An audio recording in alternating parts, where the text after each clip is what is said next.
Sean ustedes bienvenidas y bienvenidos a su programa Abogacía Digital. En esta ocasión platicaremos con el maestro Ricardo Mendoza, quien es vocal de comunicación institucional del Ilustre y Nacional Colegio de Abogados de México. Hablaremos sobre la difusión de la cultura jurídica y cómo los medios digitales son importantes para hacerlo de manera eficaz. ¿Qué tan importante es la difusión de la cultura jurídica en una sociedad democrática? Para lograr una buena difusión de la cultura jurídica, ¿son importantes los medios digitales? Estos son algunos de los temas que hablaremos con el maestro Ricardo Mendoza Quesada, quien actualmente es vocal de comunicación institucional del Ilustre y Nacional Colegio de Abogados de México. Acompáñenos.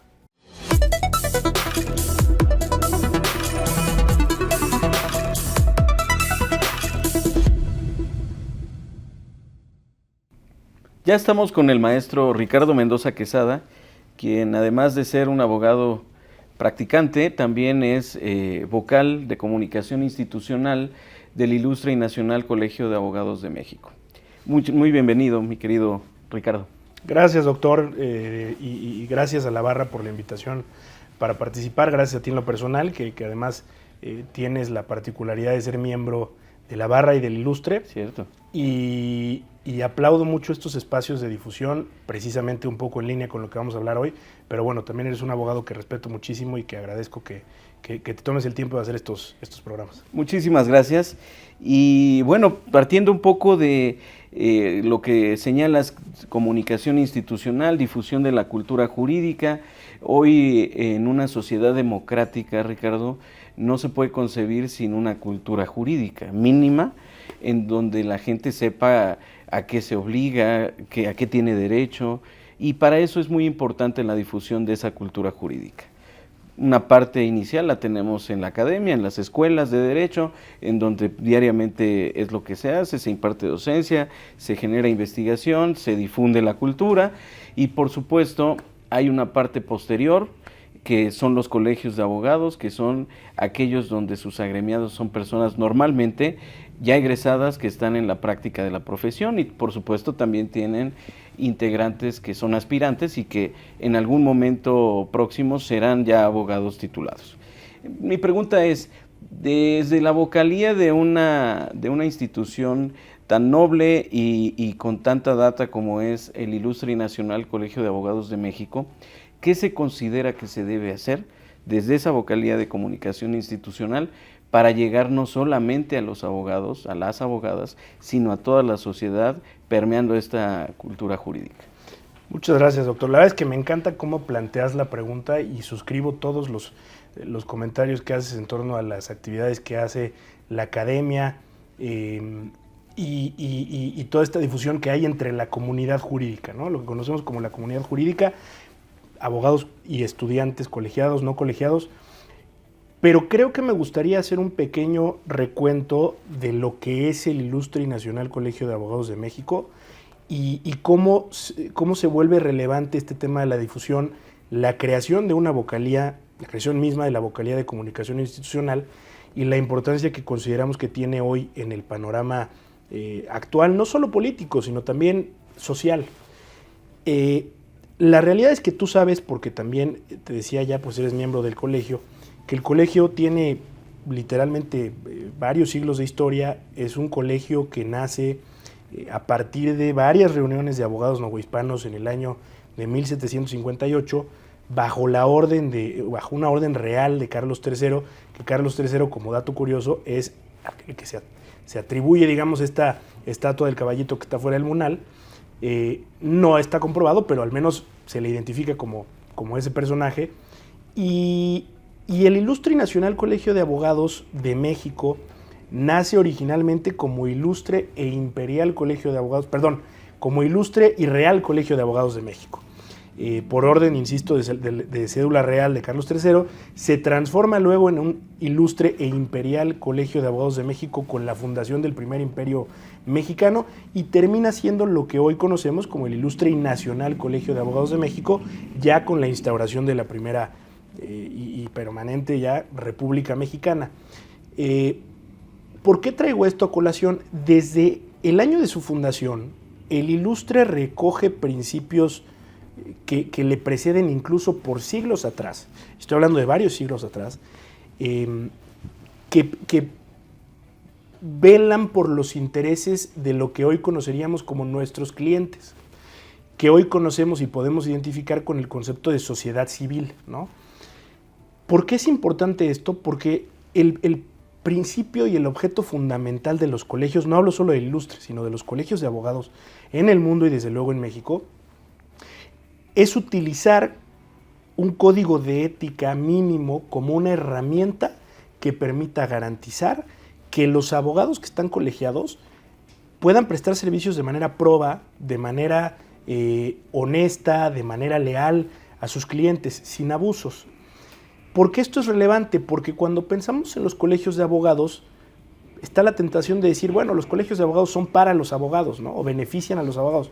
En realidad, el primer beneficiario de un colegio de abogados debe ser la sociedad civil, deben ser nuestros clientes.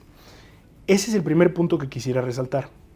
Y me parece que es algo que debemos tener presente cuando hagamos nuestras labores como abogados colegiados, pensar que realmente el beneficiario de estas actividades tiene siempre que ser la sociedad civil. No quisiera dejar de lado la relevancia que tiene que en México se haya removido la colegiación obligatoria, el embate más fuerte y más potente que puedes darle a un colegio de abogados es eliminar la colegiación obligatoria, ¿no? Claro. Sin embargo, y a pesar de todo eso, el Ilustre y Nacional Colegio de Abogados ha sobrevivido desde 1760 hasta la fecha.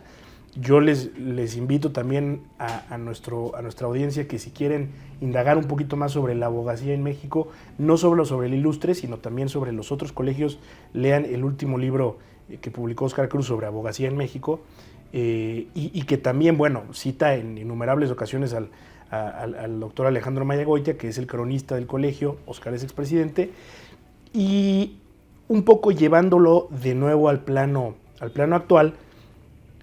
Es muy importante que nos tomemos en serio la labor de comunicarle a la sociedad civil lo que estamos haciendo los abogados y por qué la profesión jurídica es importante y debemos realmente entender la complejidad y la relevancia que tiene en las decisiones que se toman en la realidad jurídica, pero sobre todo cómo impactan la realidad social de las personas. En ese sentido, y para cerrar con esta primera intervención, yo te diría, ya tuvimos un reciente evento en el que se demostró, y hay que decirlo como es, que los colegios, y sobre todo la abogacía, no supimos transmitirle a la sociedad civil cuáles eran nuestras labores en la vertiente de función jurisdiccional y judicial. No supimos transmitirle a la sociedad civil que es imperativo que las personas que conozcan de los conflictos que nuestros clientes vayan a presentarles, llámese personas juzgadoras, tengan los conocimientos técnicos mínimos para hacer frente a esas controversias, y desafortunadamente la falta de posicionar ese mensaje en la discusión pública, ¿no? Más allá del círculo rojo, más allá de los colegios, más allá de las cortes, sino en la discusión pública, pues costó muy caro, porque hoy parece que el mensaje que se posiciona en la generalidad de la población mexicana es pues, que un abogado realmente no necesita tener más méritos que ser licenciado en Derecho para ocupar una posición judicial. Y esto es gravísimo y vamos a vivir los efectos de la reforma, ya los estamos viviendo, incluso en las mismas redes sociales, ¿no? Y creo que por eso tiene mucho sentido la creación de una vocalía de comunicación institucional que se encargue específicamente de estructurar el mensaje que damos no solo hacia nuestros agremiados, sino hacia la sociedad civil, ¿no? Definitivamente, yo de lo que acabas de comentar, desde luego todo muy interesante, destacaría lo siguiente. El Ilustre y Nacional Colegio de Abogados de México, hoy denominado así, ha pasado por diversas denominaciones dependiendo del momento histórico que ha vivido nuestro país, y eso nos lleva a concluir de manera inmediata que se trata de un colegio que se adapta a la realidad del momento, primero que todo. Eso seguramente ha sido una buena parte del buen éxito que ha tenido para sobrevivir, luego de los embates que también ha padecido y luego de todo lo que ha sucedido en el país en tantos años. También tenemos que la difusión de la cultura jurídica se convierte entonces en un imperativo en un país en donde verdaderamente hace falta que se genere, hace falta que se transmita y por supuesto hace falta que eso, con esa generación y transmisión, la sociedad sea mucho más receptiva y a veces también reaccione de mejor manera ante los posibles riesgos que puede correr nuestra democracia. La reforma al Poder Judicial es un ejemplo, no se supo desde ningún ámbito, tampoco desde la academia, se supo transmitir la importancia que tenía esta reforma tan profunda, yo no diría al Poder Judicial, sino a los poderes judiciales, al federal y a los 32 locales, que hoy están viviendo probablemente el cambio más profundo de su historia. Y luego tenemos, y prueba de ello es, hoy estamos viviendo una reforma a la ley de amparo, que está poniendo en riesgo buena parte de la forma en que los gobernados, los particulares, podemos defendernos de los posibles abusos de autoridad. Y tampoco hay una reacción para nada proporcional a lo profundo y a lo grave que esto puede ser para nuestra democracia y para nuestro Estado de Derecho. Entonces, viene una nueva conformación en el órgano directivo del Ilustre y Nacional Colegio de Abogados de México, se crea una vocalía de comunicación institucional que está haciendo un esfuerzo cotidiano por transmitir de mejor manera lo que se hace en el colegio y además transmitir de mejor manera lo que se está haciendo en lo público que puede afectarnos a todas y a todos. Entonces, ¿cuáles son las estrategias que desde esa visión, Ricardo, se debe seguir para que esta cultura jurídica verdaderamente permee en la sociedad y nos convirtamos en una sociedad lo suficientemente exigente y crítica para que sucesos como los que ya detallamos no vuelvan a suceder o al menos no en la misma medida? La verdad, muy enriquecedora la participación, creo que lo estructuraste muy bien. Me gustaría probablemente contestarte en 3 partes distintas. En la primera me voy a referir a esta primera conclusión que sacas de mi intervención pasada, que me parece muy atinada y me parece muy relevante porque piensen ustedes, y les invito un poco a reflexionar a nuestra audiencia. El Ilustre y Nacional Colegio de Abogados de México se funda en 1760. Esto quiere decir que el Ilustre ha sobrevivido a la Revolución Mexicana, a la Independencia Mexicana, en orden invertido, sobrevivió también a las guerras de Reforma, sobrevivió al Segundo Imperio Mexicano, ¿no? Es decir, en todos estos eventos en donde hubo conflictos de poder y digamos, creo, de factores reales de poder, crisis, ya no digamos ni siquiera constitucionales, crisis políticas, económicas, que pusieron en riesgo la supervivencia misma del Estado, el colegio tuvo que enfrentarse a esos supuestos, o más bien a esos escenarios y salir avante, ¿no? ¿Sí? Muchas veces tuvo que tomar partido, muchas veces tuvo que declinar invitaciones, por ejemplo, cuando llegó Maximiliano a México y invitó al colegio a la recepción, a la inauguración del gobierno imperial y el Ilustre declinó la invitación por considerar que era una amenaza al Estado de Derecho. Todo esto implica, y lo decías muy bien, que el colegio ha sabido adaptarse a los tiempos que le aquejan y ha sobrevivido a pesar de y más allá de esas circunstancias.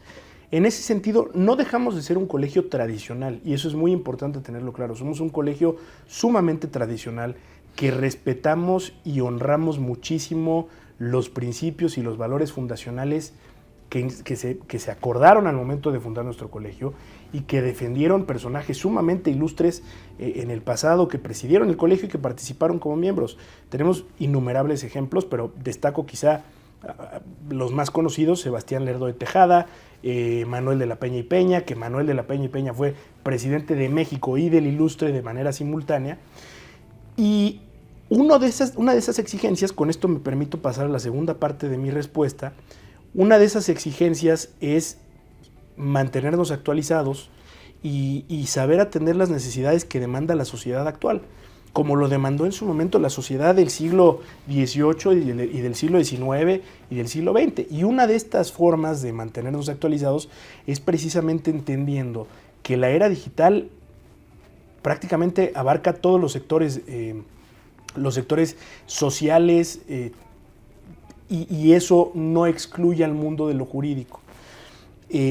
Yo como veo, como percibo este tema de la era digital, la digitalización del contenido, es en dos caras. En la primera cara, por supuesto que es una herramienta fundamental para difundir conocimiento, para difundir posicionamientos, para difundir críticas, siempre desde el punto de vista técnico, para difundir amenazas, desde luego, ¿no?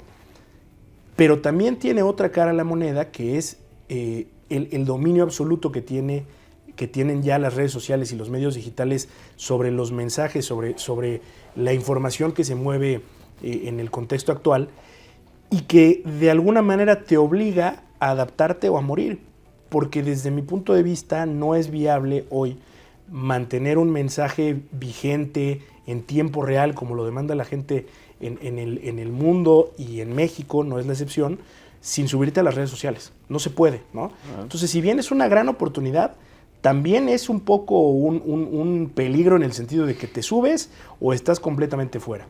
Dicho lo anterior, y con eso paso a la tercera parte de mi respuesta, y es tu pregunta más concreta, ¿qué hace el colegio para difundir estos mensajes? La realidad es que tratamos de dividir nuestra estrategia de comunicación en dos facetas. La primera está dirigida a los propios miembros de nuestro colegio, porque es importante que las actividades que realiza la presidencia, la vicepresidencia, las juntas, la junta de honor, la junta menor, que la junta menor, tú sabes, es el órgano directivo del colegio, las conozcan no solo las personas que integran esos órganos, sino que las conozcan las personas también que forman parte del colegio como coordinaciones, como coordinadores de comisiones, como miembros de las comisiones y como simplemente miembros del colegio. Es importante que sepan cuáles son los acuerdos que está celebrando el colegio, con quién se están formando alianzas, cuáles son las actividades que va a realizar el presidente, algún expresidente, la vicepresidenta, en congresos latinoamericanos, europeos, en beneficio de nuestro colegio, ¿no? Y de la abogacía mexicana organizada. Y en ese sentido se vuelve muy importante que generemos contenido en tiempo real para nuestros agremiados. Sin embargo, también como segunda faceta y como segunda prioridad, le estamos hablando a los abogados mexicanos en general y a la sociedad civil, tratando de difundir aquellos escenarios, aquellos eventos que consideramos pueden erosionar el Estado de Derecho, advertir estos riesgos, tratar de sensibilizar, no desde la óptica simplemente técnica, no de abogado a abogado, sino de abogado a sociedad civil o abogada a sociedad civil, de manera que los mensajes realmente puedan permear, ¿no? No solo insisto, el círculo rojo y a nosotros como abogados. Y esto es un esfuerzo que además es congruente con la estructura del colegio. Somos el único colegio al día de hoy que tiene una Coordinación General de Derecho Digital formada por 6 comisiones y está encabezada por la doctora Laura Coronado, que además es especialista en el tema de derecho digital, probablemente de las 3 especialistas más respetadas en México en ese ámbito. Y por último, quisiera decirte también que este es un esfuerzo que no vemos como algo generacional, como algo de edades, como algo de bueno, los jóvenes lo estamos impulsando. Es un tema que va mucho más allá de eso, es un esfuerzo al que se suman los expresidentes, nuestro cronista, también miembros de la Junta Menor, que digamos no depende de la edad, la voluntad de participar, de subirse en esas cápsulas. Tenemos por lo menos 3 expresidentes que se me vienen en este momento a la mente, que son Arturo Pueblita, Óscar Cruz, Alfonso Pérez Cuéllar, que han participado con mucha unidad y con mucho mérito al tema de la digitalización, y lo seguirán haciendo porque también es el mensaje y es la línea de acción que impulsa nuestro presidente Albertico Guinto, que también está mucho más que subido en este proyecto de digitalización. Entonces, eso es un poco las actividades que realizamos. Hay unidad en ese sentido en el colegio y hay una comprensión absoluta de la relevancia que tiene el tema digital en nuestro medio el día de hoy, más que nunca, me atrevo a decirlo sin duda. Y aquí tenemos entonces que ustedes tienen ya una estrategia, entiendo, muy trazada en adelante de cómo llegar a una mayor audiencia, cómo llegar a una audiencia de todo tipo, no solo la especializada en lo que hace a la ciencia jurídica, y entonces tienen una serie de retos que cubrir. Por supuesto, esto requiere del compromiso y entusiasmo que ya han tenido tanto los expresidentes como miembros de la Junta de Honor, el cronista y muchas otras personas, la vicepresidenta, pero también necesitan de los espacios y necesitan de contar con todo lo suficiente desde un punto de vista humano, material y me atrevería a decir también financiero, para lograrlo. Y desde luego, desde una producción como la es la de este programa, Abogacía Digital, de nuestra barra mexicana Colegio de Abogados, que además es un colegio hermano del Ilustre y Nacional Colegio de Abogados de México, se ha hecho un esfuerzo muy grande, tan es así que acaba de cumplir BMA Plus, que es el canal de la barra, 5 años, y ustedes supongo tendrán alguna estrategia parecida también. La estrategia, y esto para cerrar ya nuestro programa, que ustedes van a seguir para difundir de mejor manera la cultura jurídica, ¿conlleva un plan a largo plazo o qué viene para en ese aspecto? Por supuesto, sí. La verdad es que el plan está trazado a mediano y a largo plazo. La idea es que esto se quede como una práctica ya fija y estandarizada en los años venideros. Y yo te podría decir que todavía no estamos en el lugar que queremos estar en términos de producción. Queremos incrementar considerablemente la actividad en ese sentido y seguramente lo haremos. Como bien dices, tenemos muchos retos, pero la realidad es que hoy no podemos menospreciar el poder que tiene la comunicación. Queremos inspirar a las generaciones jóvenes, queremos que se conozca nuestro posicionamiento en torno a estas reformas constitucionales que son embates directos al Estado de Derecho. Tú sabes que el Ilustre ha sido y seguirá siendo muy vocal y muy frontal en torno a la reforma judicial y a otras reformas como lo fue la ley de amparo. Y también hay que decirlo, hoy si no cumplimos con esa tarea, las redes sociales son feroces, ¿no? Y si tú no transmites de la mejor manera y en el tiempo que uno pensaría correcto un mensaje, las redes sociales pueden venir y decir, la sociedad civil, es que no estás haciendo nada, es que el colegio no se está posicionando, es que el colegio no va más allá de posicionamientos, y esa no es la realidad. Tú sabes perfectamente que la barra, el Ilustre, realizamos muchísimas actividades que no se limitan a sacar un posicionamiento, claro. que digo, no me voy a poner a enlistar, pero que lo conocemos muy bien, y vuelvo a mi punto anterior. No lo tenemos que conocer nosotros, lo tiene que conocer la sociedad civil, claro, para que se identifiquen con nosotros, para que sepan que el gremio de la abogacía organizada es también un contrapeso y debe seguirlo siendo frente a estos embates constantes de un gobierno como el que hoy nos enfrentamos, ¿no? Bueno, no me resta más que agradecerte, Ricardo, agradecer tu tiempo, agradecer tu entusiasmo para participar en el programa Abogacía Digital y por supuesto agradecerle a toda nuestra audiencia que nos haya acompañado y que nos podamos ver en la próxima emisión. Muchas gracias. Como hemos podido ver, la difusión de la cultura jurídica es fundamental en las sociedades democráticas. La utilización de los medios digitales para que esta difusión sea más eficaz y por supuesto llegue a más personas y no solamente a los profesionales del derecho es relevante y trascendental. De esto hemos platicado con el maestro Ricardo Mendoza Quesada, vocal de comunicación institucional del Ilustre y Nacional Colegio de Abogados de México. Gracias por acompañarnos en esta emisión y los esperamos para la próxima. No se les olvide seguirnos en nuestras redes sociales de BMA Plus.